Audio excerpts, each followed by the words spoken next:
Hey guys, it's Lion here with HobbiesofaMan once again, and today we're doing our last review for the first year of Penthouse Comics. This is issue 6. This is the December-January 2024 issue, and this is the end of the first year. If you pick this up and you want the second year, you're going to have to ask your comic book shop to buy it for you again. The way that it works on League and across like previews and stuff is set up in such a way that the series doesn't continue. So the next issue is not issue 7, it's issue 1 again. And that means that you have to re-pull it. So if you have not done that yet, you should double check that your store did get it for you, right? So, yeah, let's see. There really isn't too much else to say. I mean, the cover's fine. I don't dislike it. I do like the woman on the cover. I think she looks quite good. But this has nothing to do with anything inside. I think that that's one of the major complaints that I have with this series. It's inconsistent in its quality of covers, and also none of its covers actually relate to what the story is about. And maybe that will change in the second year. At least the first issue seems to have a cover that incorporates like a cabaret dancer, which is a lot more in line with, noir type stuff than Samurai Lady, right? So, I don't know. That's it for that. In terms of stuff that's inside this, we have the Penthouse Comics team, introduction or whatever. It's whatever. It just explains what's on the cover and what's on the inside.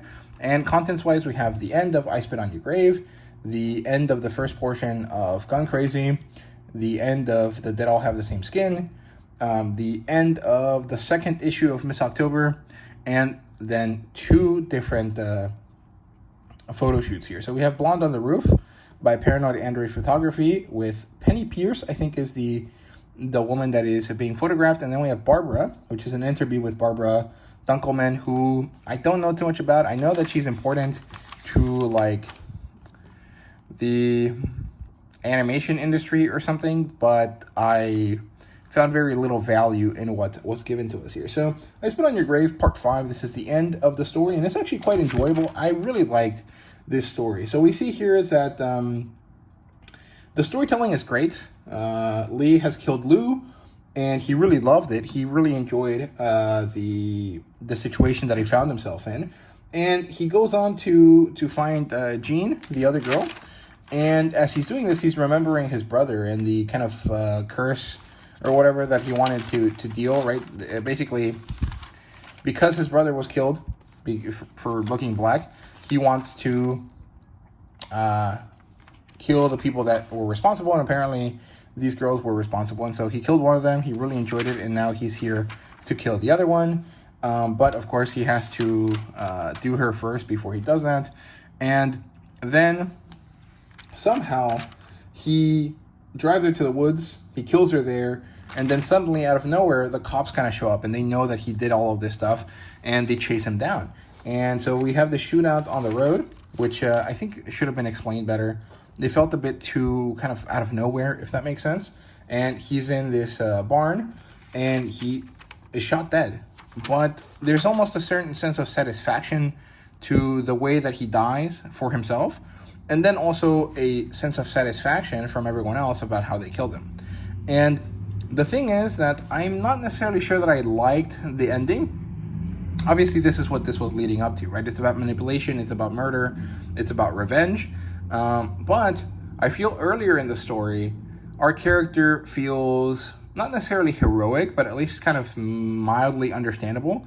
And the framing of him is set up in a way that feels justifiable. As he goes further into the story, and then in the last issue in this one, where he ends up, sexually assaulting the characters before he kills them, he loses all kind of credibility and all sorts of positive feelings that you might have for him. And so what happens is that you have this setup where a bunch of stories in this are based around this issue of like identity politics, of this issue of characters that are black in some way, but are actually white looking, right? White passing, if you want to call it that. And they're kind of going on these quests to either remove white people that have wronged them, or in some way kind of try to fix the system for themselves. And they actually don't end up being heroic solvers. They end up being kind of these horrible characters. And that's not necessarily great, because I don't think that actually lines up with what this magazine is trying to tell us, or this magazine is trying to set itself up as, right? So, I don't know. I just found it to be lost in translation there a little bit. So, Gun Crazy Part 6. It's probably the best of the bunch, just because it is the least annoying and the least weird. So we have this asshole character that does show up for a moment, but broadly speaking, he doesn't really do anything. They arrive at Vegas, and then we have these female characters, the main characters of the story. This is an awesome shot. I really did like it. I think it looks gorgeous, and I love the colors. These characters end up kind of coming together to do something, but never actually get around to actually interacting. And our two characters are just having fun doing stuff. And this is the end, where they realize that they have to hunt this guy down. And so everything is kind of coalescing together, but I just don't like it. And then we have this kind of news segment here that introduces us to some of the possible stuff that's going to happen in the next issue, or in the next round of Gun Crazy storytelling, right? So, yeah, Gun Crazy for me is a story that I could have done without. It doesn't necessarily have too many problems in terms of like the storytelling, right? Like the plot line is understandable. There's these two women, they were imprisoned and they have a grudge, and they're out trying to live their best life and kind of keep getting pulled in, right? The problem is the other two characters, the two white characters, are just so insanely out there that I really feel that it's very alienating to the vast majority of the audience that's picking this up, in such a way that honestly feels crazy in a way, but not beneficial. Like, there's no outrage that would make anyone want to pick this up created by that story, because this is a pretty easy magazine to just drop.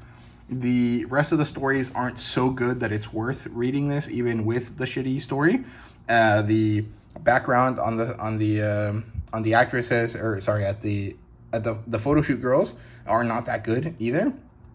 The interviews are not worth it either. So if this was supposed to be alienating in some way, or kind of creating a big reaction, it didn't really succeed, because it would actually just alienate the audience without really forcing them to want to keep reading, right? It's not like, I don't know, like how Spider-Man comic books make the viewers angry, but it broadly doesn't matter because they keep buying it anyways, right? Like, it doesn't work like that for this case, in my opinion.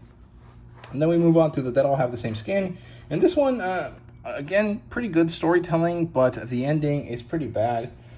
So we have Dan and this lady, and they're, having sex, and then he runs away because of the police. They arrived, and he runs out. He climbs down the fire escape, and then he is chased by the police across the city, actually, which is pretty awesome. And this art here is awesome. I really love how this looks. Like, this would be a cool poster, as long as you kind of maybe made the character here much more relevant or important, socio-politically, or to pop culture, right? But this vibe is awesome. I love it.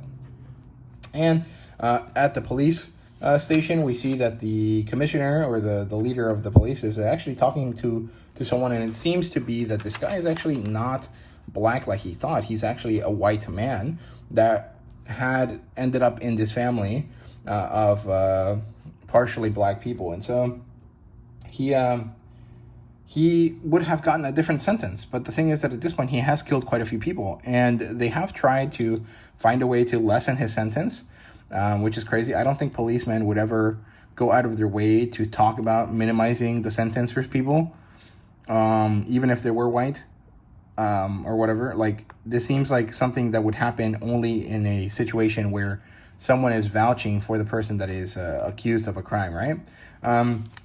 But it doesn't really matter. So he manages to go to Sheila, and he gets there, and his wife isn't currently in the room, but his child is. And so he makes it all the way up.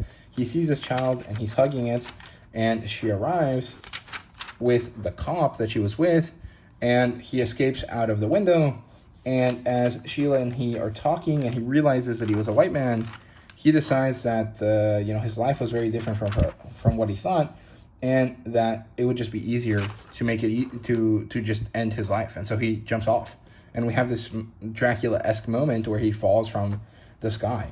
And again, I'm not really sure that this is a a great ending to the story. This basically absolves him of all guilt or all negatives, and it doesn't give you a resolution where at least he went out heroically or in some way positively. This is a very dour ending.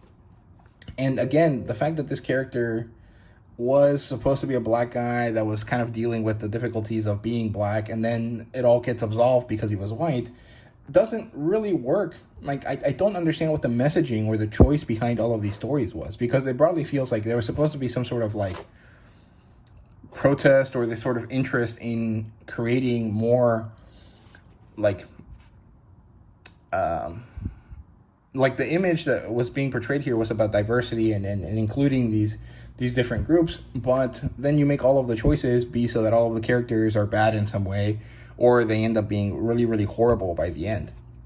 So it's really weird. I'm not really sure what the point is, because you could say that maybe it was because they were trying to show how these people were pushed to be like that by society, but that was not messaging that worked very well. So I don't know. Then we have Miss October, 4 out of 8. So this is the end of the second issue. We have Clegg, who's with a whore, and we have Victor and Juanita, who are attacked. And Harvey, this character that Victor managed to swindle money from, comes in and saves them, kind of out of nowhere, actually, if I remember correctly. I can't exactly remember how it happened. And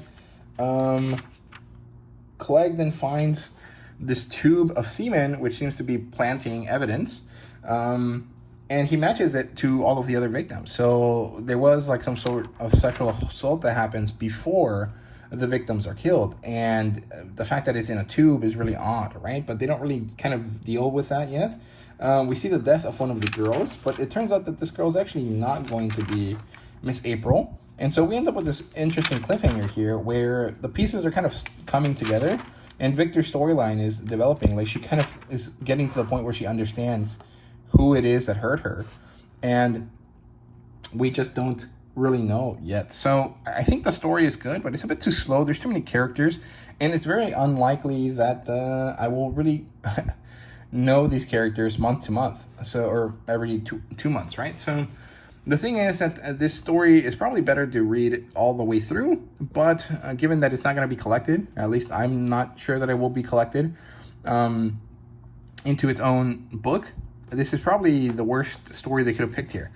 There's really nothing wrong with it per se, but it's just not quick enough for my taste. And then we have The Blonde on the Roof by Paranoid Android Photography with Penny Pierce as the model, and she's actually quite pretty. I actually really like it. I think that this is a waste of a 2-page spread. This is not a great centerfold. There could have been much better ways to show off this model that didn't feel so wasteful. Like, there's so much empty space. I didn't buy this for this really shitty IKEA city line in the background. I bought this because I wanted to see this model, and this is probably the worst way to show her off. These are pretty pictures. I don't necessarily dislike them. These two are fine. Nothing bad to say. This feels like an ad for a watch. And these are pretty nice. I like that the pictures are not in these really annoyingly lighted kind of ways. With all of the red and blue neon signs in the darkness. I think that's much better than what we gotten before, but I don't know, it's just not that exciting, that interesting, right? So yeah, then we have Nathan Yoakum interacting with Barbara Dunkelman, I think is her name. And this is a very boring interview. So we get a bit of an introduction here. Apparently she was part of Rooster Teeth, who recently came back like 2 weeks ago, I think, at this point. Apparently she's ultra talented, and she moved from Quebec to Texas. That's cool. It's not important information, but okay. She was a voice actor in Ruby, which I'm pretty sure most people that pick this up would not know what that is, so whatever. And she has been doing some work as a voice actress in live action, and apparently she's had a big career change where she went from front end stuff to back end stuff, and she's deciding to be more of a manager. And okay, this is fine, this is not bad, but this is interview questions that you do if you're like a pop culture channel, right? Like maybe this is stuff that maybe Christian Harloff, well, I don't think he would ever ask these questions, right? But Christian Harloff, or the shows like Christian Harloff, right? Maybe Only Stupid Answers, like Roxy might ask this lady these sorts of questions, but these are not questions that are important to people that are reading Penthouse magazine, right? Or Penthouse comics. This is a nice picture also, by the way, but these are not. This is fine. It's not bad. This one's all right as well. It's pretty cheap cosplay, which is fine, I guess, but these are pretty bad. If you're going to dress up like this and you're going to try to put these out in the world, I'm not necessarily sure that wearing the black bra under the costume would work. Maybe wear a red one if you're going to do that, or otherwise just don't do this cosplay specifically if you're gonna, you know, make it a very distracting or add in a very distracting piece, right? I just feel like this is not quality content. This is not worth $10, right? This one's fine. I don't dislike it. I just don't care about it either. The fact that it's off center and there's so much blank space is very bad. But yeah, that's it. So year 2 begins everywhere in February. This is the cover for that, and this looks much more in line with what I would expect from Penthouse Comics, because this is not a sci-fi magazine. This is a noir, kind of vaguely horror-esque or maybe vaguely supernatural-esque kind of story, or themed magazine, right? Stories in that kind of vein might work here, but these covers don't match that. So yeah, I don't know. I have some opinions about Penthouse. Most of them I've shared with you today, but maybe I'll do a video kind of just doing a year in review for Penthouse, talking about all of the issues that I have with it, all of the choices that they made that I disagree with and stuff like that. It might not be meaningful to anyone but myself, but I might do it anyways just because I feel like it. But yeah, those are my thoughts on Penthouse Comics number 6. If you had not already ordered this, I'm pretty sure most comic book stores don't carry this, so you're going to have to find a way to order it. I think you can get it directly from penthousecomics.com or penthouse.inc, I think is the website. It doesn't show it. Yeah, here it is, penthouse.inc. So you can order it from there if you want to, but you have to pay shipping, which is going to be quite a lot of money. So yeah, those are my thoughts on Penthouse Comics number 6. Broadly speaking, I'm not necessarily disappointed. I didn't necessarily hate myself reading these, but there could have been better things done. So yeah, those are my thoughts. Thank you guys so much for watching. I hope you guys enjoyed, and see you guys next time.